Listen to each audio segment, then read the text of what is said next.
Alors, dans l'actualité de ce mardi 15 avril, d'abord, il y a beaucoup de choses dans l'actualité, mais je pensais qu'on avait une petite chronique La Pouponnière, moi, ce matin, ce mardi, parce qu'on avait deux petits bébés à vous présenter.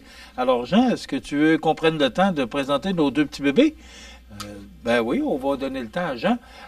En attendant, je vais vous parler de la rencontre. Vous venez de voir l'entrevue avec Mme Christine Fréchette puis Mathieu Rivet. D'abord, une belle annonce, une belle entreprise. Pabert Aluminium, c'est une entreprise qui existe depuis 1981, qui a été fondée par Luc Paris, entre autres. Là. C'est un monsieur Bernier là, qui était cofondateur avec Luc. Là. Je n'ai pas le premier nom de monsieur Bernier, mais quand même, c'est pour ça que ça s'appelle Pabert. Une belle entreprise qui n'a cessé de croître et qui a gagné de nombreux prix depuis plusieurs années. Et ça se poursuit. C'est un des fleurons de chez nous. Puis hier, la ministre Fréchette, qui est la ministre de l'Économie, de l'Innovation et de l'Énergie, qui était de passage dans la région. D'ailleurs, on va en parler dans le bulletin de nouvelles de demain parce qu'elle était de passage dans la région. Oui, elle s'est arrêtée chez Pabert, mais elle a, en compagnie de Mathieu Rivet, visité d'autres entreprises, d'autres secteurs dans notre côte du Sud. Alors, demain, on pourra en parler davantage dans le bulletin de nouvelles. Mais ce que je veux dire, c'est la simplicité de Mme Fréchette, la facilité de réaliser l'entrevue avec sa disponibilité, sa générosité, je dois le dire, parce que ça n'appartient pas à tous les politiciens de Québec. Ceux-là ici, M. Rivet, Bernard Généreux ou ceux qu'on reçoit normalement, c'est toujours beaucoup plus simple. Mais souvent, les politiciens qui nous viennent de l'extérieur, ils sont pressés, puis ont un emploi du temps chargé, un agenda très plein. Puis on comprend ça. Moi, je vis avec ça. Mais comme journaliste, on aime toujours ça, pouvoir réaliser une entrevue avec ces gens-là, parce que d'abord, c'est toujours des dossiers intéressants qu'on peut discuter avec eux, des dossiers qui représentent plus la province. Et on a jasé aussi des tarifs douaniers avec Mme Fréchette. Alors, je veux souligner la facilité de la réalisation de cette entrevue avec Mme Fréchette, mais surtout sa disponibilité et sa générosité. On y va pour la chronique La Pouponnière. Le réseau de télévision CMA TV est fier de vous présenter La Pouponnière, en collaboration avec votre Jean Coutu de Montmagny, où l'on trouve de tout, même un ami. Santé, beauté, photo. Votre Jean Coutu de Montmagny, c'est tout ça et encore bien plus. Jean Thibault et toute son équipe du Jean Coutu de Montmagny sont fiers de s'associer à CMA TV dans la présentation de La Pouponnière et profitent de l'occasion pour féliciter les heureux parents. Alors voilà, on a deux petits bébés à vous présenter ce matin. Moi, je suis tout content de ça, puis on ne pouvait pas passer à côté de notre chronique ce matin. D'abord, je vous présente Liam Thibault. Et il est né, Liam, le 8 avril 2025. Les parents, Mélanie Boulay et Marc Thibault, ils sont de Montmagny. Donc, félicitations à vous, heureux parents, Mélanie Boulay, Marc Thibault, pour la naissance de Liam le 8 avril dernier. L'autre petit bébé, un petit garçon, encore une fois, Théo Gagnon, né le 10 avril 2025. Les parents, Marie-Pierre Gaumont et William Gagnon, ils sont de Montmagny. Donc, félicitations à vous, Marie-Pierre Gaumont, William Gagnon, pour la naissance de Théo le 10 avril dernier. Ce sont des gens de Montmagny aussi. Alors, vous êtes éligible pour le tirage mardi prochain d'un certificat cadeau de 25 $ offert par votre Jean Coutu de Montmagny. Comme on n'avait pas de petit bébé la semaine dernière, il n'y a pas de tirage aujourd'hui. Mais la semaine prochaine, on aura le plaisir. Peut-être qu'on aura d'autres petits bébés à vous présenter jeudi. Donc, bravo à Mélanie Boulay, Marc Thibault et Marie-Pierre Gaumont, William Gagnon. Ce sont nos parents qui ont donné naissance à deux beaux petits garçons récemment. Alors, on revient dans l'actualité. Je vous ai parlé de cette conférence de presse qui avait lieu hier là chez Pabert Aluminium. Et on voit l'équipe, là, puis on aperçoit M. Luc Paris qui était présent et sa conjointe Diane. Diane qui travaille encore chez Pabert Aluminium. Belle équipe, belle entreprise et j'ai réalisé une entrevue avec Geneviève Paris, qui est vice-présidente, et Geneviève, là, qui, avec Brian, son frère, là, qui vraiment font de cette entreprise un beau fleuron de notre région. Bravo à vous deux. Maintenant, coup dur pour les ménages à faible revenu. Québec qui suspend d'importants programmes d'aide. Ben, vous avez vu, comme moi, là, avec les coupures que notre gouvernement fait actuellement là, pour essayer de redresser les finances, ben, la MRC de Kamouraska, excusez-moi, qui joint sa voix à celle de l'Union des municipalités du Québec et de la table régionale des élus du Bas-Saint-Laurent pour dénoncer la suspension de plusieurs programmes d'aide destinés aux propriétaires occupants à faible revenu. Donc, une décision qui a été annoncée dans le dernier budget. Cette suspension touche directement les programmes Rénovation Québec et Réno Région, ainsi que la prolongation de l'arrêt du programme d'adaptation de domicile, le PAD. Ce sont donc des dizaines de ménages en situation de vulnérabilité qui perdront un soutien essentiel à la réalisation de travaux de réparation urgents et à l'amélioration de leur qualité de vie. Pour la seule MRC de Kamouraska, le programme Réno Région représentait un budget de 600 000 $ répartis sur 2 ans, soit du 1er avril 2023 au 31 mars 2025. Et cela permettait d'accompagner environ 15 dossiers par année, offrant un soutien direct à des propriétaires à revenus modestes sur l'ensemble du territoire. Donc, une autre coupure, puis je pense qu'on n'a pas fini d'en entendre parler de ces coupures. On dit qu'on n'est pas en période d'austérité, mais avec ces annonces-là, ben, il est permis de se questionner, savoir le gouvernement. Écoutez, ça fait 2 ans qu'on annonce des déficits records. À un moment donné, il va falloir que tout ça ait une fin parce qu'à un moment donné, il va falloir payer la facture. Alors, on comprend, mais de notre côté, ben, ça affecte des gens dans différents domaines, dans différents secteurs. Ce sont des élections qui s'en viennent le 2 novembre prochain. Je dirais qu'il y a beaucoup d'appelés, peu d'élus pour l'instant, sans faire de mauvais jeu de mots, là. C'est une expression qu'on utilise pour dire qu'actuellement, là, il n'y a pas beaucoup de monde qui se sont prononcés. Hier, le maire de Saint-Pamphile, là, qui a officiellement annoncé sur nos ondes en primeur qu'il sollicitait un 4e mandat pour la municipalité de Saint-Pamphile. Il y a le maire de Montmagny qui aurait annoncé ses couleurs. Il y a également Mme Gabrielle Brisebois qui aurait annoncé ses couleurs. Je le dis au conditionnel parce qu'ils ne sont pas venus sur nos ondes pour l'annoncer. Il n'y a pas eu de communiqué de presse d'émis. À ce moment-là, ben, on y va au conditionnel. Il y a également Alexandre Têtu qui a annoncé la semaine dernière sur nos ondes qu'il se lançait officiellement dans le district numéro 6. Mais pour l'instant, il n'y a pas beaucoup de monde. Hier, justement, j'étais à Cap-Saint-Ignace et j'étais aux côtés de Mme Jocelyne Caron, qui est mairesse de Cap-Saint-Ignace.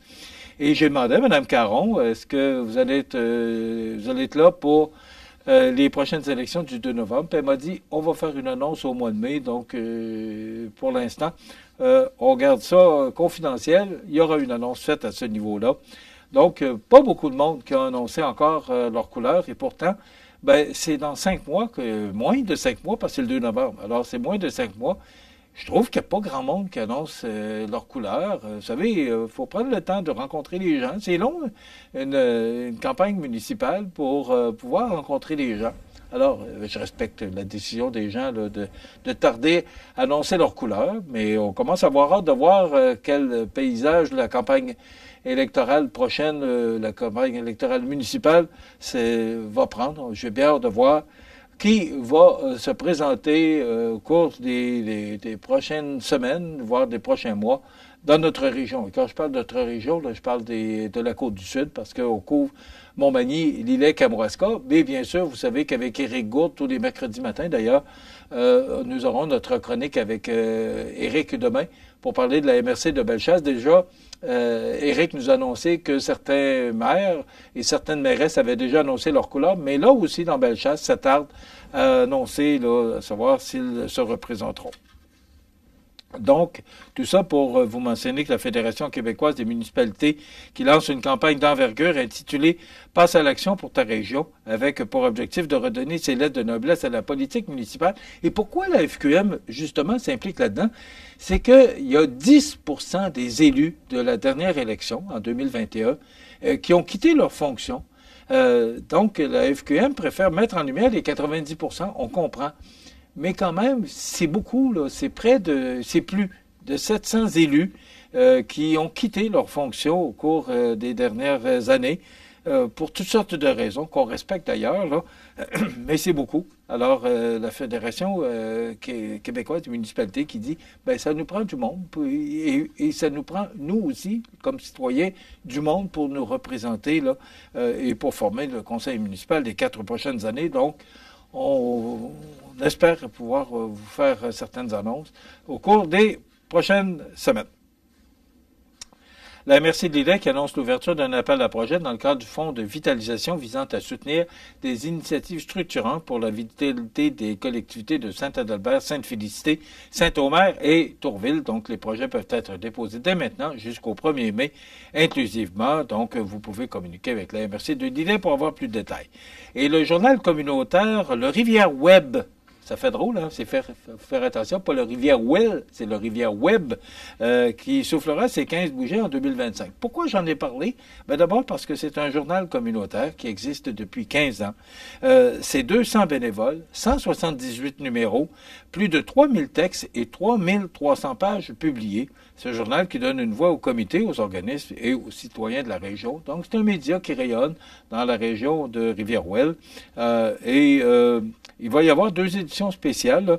Ça va s'appeler La petite histoire du journal de Rivière-Web, qui racontera l'évolution du journal du début à aujourd'hui, qui rendra hommage à ses artisans. Et le second, entièrement rédigé par les élèves de l'école primaire des Vents et Marées, témoignera du regard jeune et créatif des enfants sur leur milieu. D'ailleurs, ces 2 publications seront en vente lors de l'événement. Les profits du journal scolaire seront remis à l'école primaire des Vents et Marées. Ça aussi, c'est pour ça que j'en ai parlé. Mais la deuxième raison pourquoi j'en ai parlé, c'est que la petite histoire servira à financer les prochains numéros du journal, mais aussi, c'est de démontrer l'importance des médias dans votre région. On sait que le monde des médias actuellement, c'est pas facile, que ce soit tant local, régional, national et international. C'est difficile pour le monde des médias. Vous savez que depuis mois d'août 2023, les médias canadiens, alors tous les médias canadiens, là, n'ont plus accès à Facebook. Vous savez que CMA-TV avait 17 000 abonnés sur sa page Facebook et comme les autres, on a été privé de ce média social-là. Et tous les médias canadiens. Alors, ça fait partie des embûches qu'on rencontre depuis quelques années dans le monde des médias. Mais quand même, on tire bien notre épingle du jeu. C'est ma TV. On rayonne partout. On est à la télévision sur le site Internet. C'est peut-être là que vous nous suivez. Un site Internet qui est quand même très performant. On a également Cogeco. On a le câble de Saint-Pamphile. On a notre réseau de télévision. On est dans toutes les salles d'attente de l'hôpital jusque chez Mike à la Pocatière. On a nos panneaux d'affichage sur le boulevard Taché et au coin du restaurant à la Rive qui appartiennent à CMA-TV. On est à Loiselière. On est chez VO2 Gym, Micro-Brasserie Côte-du-Sud, restaurant à la Rive et espace citoyen, différents endroits. Donc, c'est une dizaine de panneaux là, qui sont intérieurs, qui sont installés. Alors, quand même, CMA-TV, c'est une belle entreprise, mais c'est pas facile pour personne. C'est pas facile pour le commerce de détail. C'est pas facile avec tout ce qui se passe là et les tarifs douaniers aussi là qui vont ajouter. Parce que vous savez, on a vécu la COVID, on a vécu l'inflation, on a vécu l'augmentation des taux d'intérêt. Et là, c'est l'histoire des tarifs douaniers. Donc, c'est pas facile pour personne, que ce soit le commerce de détail, les médias, les grosses entreprises. C'est des temps difficiles qu'on traverse. Et c'est collectivement qu'il faut les traverser. Et le journal Rivière Web, fait ses 15 ans, je tenais à le souligner. Et aussi, beau succès pour le tournoi des 8 qui s'est déroulé la fin de semaine dernière à Saint-Pamphile. Là, 2000 personnes qui ont assisté à ce tournoi, quand même, il faut le mentionner. Il me reste 2 minutes. On parle, entre autres, dans l'actualité là, de cette grève des CPE, qui est une grève de 3 jours, donc hier, aujourd'hui et demain. Et on parle de ces 11 jours de grève là, qui deviennent de plus en plus difficiles pour les parents qui doivent s'organiser. On dit que de plus en plus les parents soutiennent les syndiqués dans leurs moyens de pression. Mais pas besoin de vous dire que ça crée des difficultés aux parents là, parce que les gens travaillent. Il y en a qui font du télétravail, il y en a d'autres que leur employeur ou leur emploi permettent de pouvoir amener leur enfant au travail. Mais c'est pas tout le monde qui a cette flexibilité-là. Donc, là, hier, j'entendais la présidente du syndicat qui disait que ça négocie intensivement et qu'on pourrait arriver à un règlement prochainement. Donc, ce conflit des CPE là, qui touche quand même passablement de monde au Québec. Aussi, on parle du troisième lien. Je suis un peu surpris là, de M. Lehoulier qui dit que l'appui au troisième lien de Sam Hamad et de Claude Villeneuve, deux candidats sérieux à la mairie de Québec, constitue une double bonne nouvelle. C'est félicité, M. Gilles Lehoulier. J'étais surpris de lire ça, c'est dans le Journal de Québec de ce matin, parce que il me semble qu'il y a des bons liens avec M. Marchand aussi. Mais voilà, c'est que M. Lehoulier est vraiment partisan de la réalisation du troisième lien, M. Lehoulier, qui quittera ses fonctions de maire de Lévis au cours de l'automne après les élections du 2 novembre prochain. Chronique culturelle avec Mireille Soucy demain et je vous en ai parlé tout à l'heure, Éric Gourde, qui est journaliste au journal La Voix du Sud, qui sera avec nous pour les infos de Bellechasse. C'est ce qu'on vous propose comme menu pour l'émission de demain. Bonne journée, à demain.